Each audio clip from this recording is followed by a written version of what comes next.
Scanning for audio.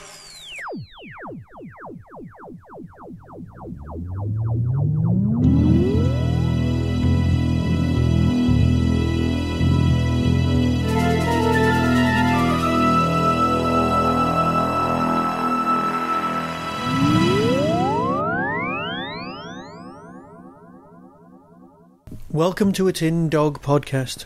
Yes, finally I've moved house and I'm in my new home. And now I can settle down to a wonderful, charming, fluffy summer filled with Big Finish audios of Survivors. Yes, this time I'll be talking about the Survivors Series 2. Now, as you remember from last year, my review of Survivors Series 1 was perhaps one of the most single glowing things I've ever done. I did do a daily listen. But this time, as it's just come out and I don't want to give away any spoilers, I'll do one general overview review. Yes, it's not Doctor Who, and yes, it's not Blake 7, but it is by Terry Nation, and it is from the 70s, and it is based on a BBC product, so I think you're more likely to forgive me for reviewing this than you are for some of the other things I've covered. Now, at the moment, Episode 1 of Series 1 is available for free on the Big Finish website. So if you like the sound of the Survivors after listening to this trailer, pop over to the Tin Dog and follow the link in order to get to the free, that's completely free, episode of Survivors. It's the introductory story. It's very, very dark and not particularly recommended for children. That's the warning. However, I also have to wrap that warning up in the fact that, well, Survivors is just brilliant. It's one of the best bits of audio drama. It's not the sort of thing you hear. It's a zombie film without the zombies. It's the end of the world as we know it, and no one feels fine. Yes, the world ended in the 70s in The Survivors. And you know what? It's a slightly alternative universe in the sense that that's what happened there and it's not what happened here. There was a brand new spin-off version of The Survivors made a few years ago. It only made it a few episodes in and was cancelled. But this is set firmly in that television universe. The wonderful thing is, once society's fallen, it doesn't really matter which decade it's set in. Almost. We'll get back to that particular point in a moment. So, Series 2. It's 4 stories long. It's a boxed set. At the moment, the CD costs £25 and the download only costs you £20. There was an advanced order discount, and if you manage to get that, well, good for you. The 4 stories in question are: Number 1, Dark Reign, Ken Bentley. Number 2, Mother's Courage, by Louise Jameson. Again, we'll come back to that one in a moment. The Hunted, Ken Bentley. And finally, summing up this whole 4-part story, The Savages by Matt Fitton. Now, some people out there have said it's not as strong as Series 1. Series 1 hit you like a juggernaut. It couldn't possibly do that because you're already familiar with the characters. You're already familiar with the game plan of the Survivors. Not everyone will make it out in one piece. In fact, most people won't make it out in one piece. Big Finish have created some characters, and there are some characters which existed in the TV series which exist here. Now, I've not seen the TV series, so when people talk about certain people not being in other seasons, well, I'm going to ignore that, because I don't know the mechanics and I don't know the background. I'm just experiencing the Big Finish end of things, and I think that's better. Yes, everyone adores the series 1 and 2 and 3. Well, perhaps not the later ones where it became basically some sort of drama with a farming subplot. And that's fine, because that's what you'd have to do. That's the reality of having to survive. You have to get things out of the ground, you have to get animals, you have to return to farming and agriculture and metalwork, otherwise you end up back in the Stone Age within a fortnight. Perhaps the people of the 70s were slightly better prepared than we are now, with our reliance on technology to such a massive extent. Even when I was growing up, most people that I knew could repair their own cars to a certain extent. They could do something. But now everything just plugs into a diagnostic machine in order to keep, well, dealerships going. We're much more of a disposable society these days. But that's more of a commentary on now than in the 70s. So what have we got? Story 1, The Dark Reign. Months after the plague, storms batter the country. As Abby resumes her search for her son, Jackie and Daniel fight for their lives. You see, that's the sort of ambiguous, something's going on, just listen to it, I won't give you any spoilers description that we sometimes get with Big Finish, because, well, frankly, nobody wants to spoil any spoilers, and I for one am on board with that. Your basic plot consists of a very small, atmospheric, tiny storyline, and that's one of the themes for this whole series. It's very small, it's very insular. It's a lot more insular and a lot less broad strokes than Series 1. It's more of a character piece, which means that the atmosphere and all of the acting is allowed to be brought straight to the fore, and that's pretty damn good. You've got Louise Jameson's character, who's so good in this is that you forget she wasn't in the original run. And of course, Daniel, and more about Daniel in a moment. Narratively speaking, you've got one storyline which splits in two, making episodes 2 and 3 happen simultaneously, and then everyone coming back together again for story 4. This makes time pass quicker and slower, if you see what I mean, as well as providing more of an arc, a monster of the week, almost, in order to deal with it. Now let's face it, the survivors' world has not been invaded by aliens. It is, to all intents and purposes, merely our society, just with the lights off and considerably less people. Oh, and no one in charge. The first story has people trapped. It has people fighting for survival, and it has the beginnings of searches for distant lost characters. And I, for one, don't know if these lost characters ever turn up, because, well, like I said, I've not seen the TV series. This audio series, has to fit in perfectly with the TV series, and I know it will do. But of course that doesn't stop narratives from wandering off on their own tangents, and still having to feel like they happened in the 70s. Story 2 is the one that's created the most chat on any forums, because Story 2 was written by Louise Jameson. Now, Louise wrote what was generally taken as not the most well accepted of Tom Baker's run in the last series of audios.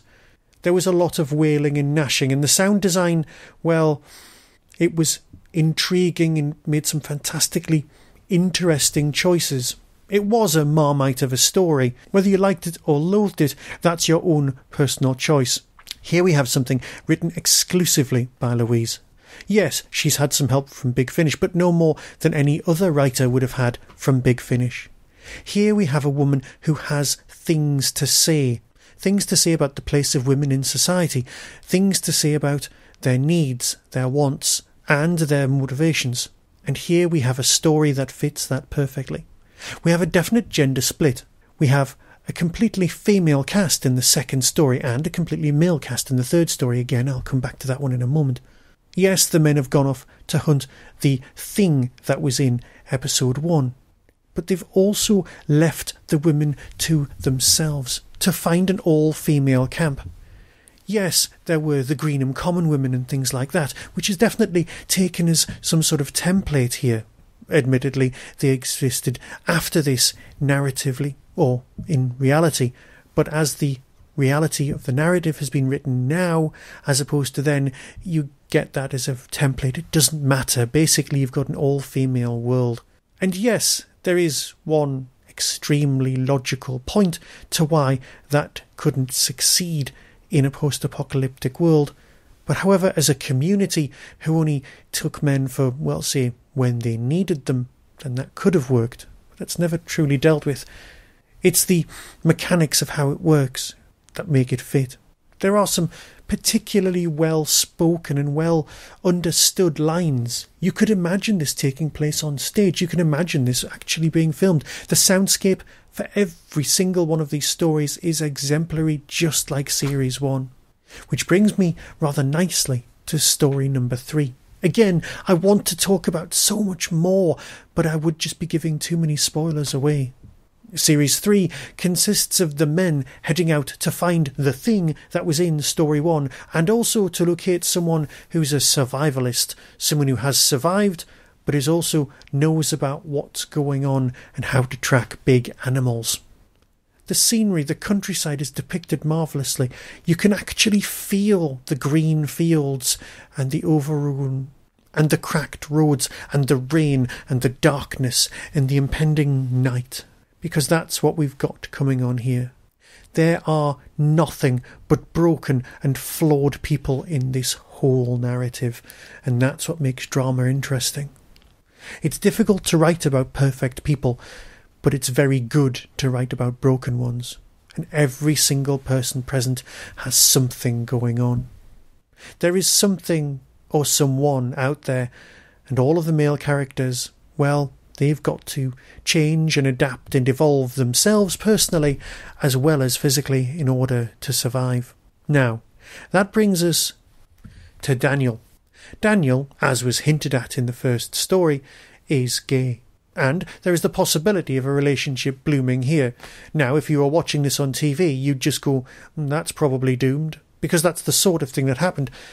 It was very subtle in the first series, and in this series, indeed, it's mainly there if you choose to see it, but you can see it. It's a lot more obvious. And if the whole purpose of the human race is to procreate and survive and go on, then this puts him in a rather interesting situation, but not an insurmountable one. So that, as a subplot, as something worth going into, has a 70s morality feel to it, without becoming something more, let's say, Torchwoody. It's been written as a 70s piece, but it has echoes of everything. Let's face it, homosexuality had only been legal for, 7 years? And of course, now that society's fallen, the only law of the land is do as you please. Thank you, Mr. Crowley. So yeah, as a subplot, deeply interesting. But it mustn't detract from the actual narrative. It's an adventure story and it's on audio. You've got some fantastic performances going on here, and they do balance out perfectly with the female cast. There are things, very, very dark things going on that really do need to be dealt with. So yeah, story 3, just as strong, but everything comes to a head in story 4. That contains everyone from the original stories brought together for one massive dark festival. These stories are enormously powerful, and to talk at all about story 4, The Savages, well, that's just going to give away too many spoilers. So yes, not quite as powerful as Series 1, but nothing can match the end of absolutely everything. I was surprised that the Lita Alexandra, whatever she was called in the first series, didn't come back, but I'm sure she'll come back in November for Series 3. Survivors goes from strength to strength and is almost longer in its run than the original TV series. So yeah, they might get the power back on one day, but until then, it's very, very dark everywhere. So go away, download episode 1 from Series 1 for free, as I said, and then come back and listen to this Series 2. So until next time, where I'll talk about Doctor Who, be seeing you. Life used to be about making easy choices, didn't it? What'll I have for tea? No? Not anymore. Now we have to make hard choices to survive. Coming soon from Big Finish Productions. Survivors. Series 2 box set. Jen, I have to do this. It's always been about finding Peter, you know that. I know. Everyone left behind. We've all had friends, loved ones die. We've all been through the same thing. Survival of the fittest. That's what it used to be about. And so it is again. Civilization needs rules so we can all survive. Pete! You don't know what's out here. Daniel's out here! Daniel! What the hell is that? What's that noise? Start the engine. What? Just start the engine now! Greg may not have much time. No! We're not dying like this. No way. It makes no sense for the last people on Earth to kill one another. No! Put it down! You can't! You can't! Don't be an idiot. You want to get yourself shot? What are they doing to him? Big Finish. We love stories. You did it. You actually did it.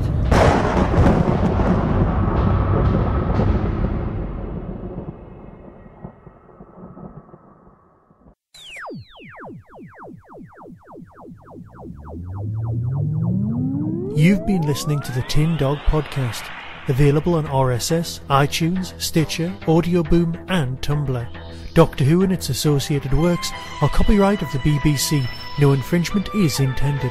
You can contact the show, donate, buy merchandise or find out more about my other projects by visiting the Tin Dog Podcast homepage and clicking on the links. The Tin Dog Podcast is a founder member of the Doctor Who Podcast Alliance.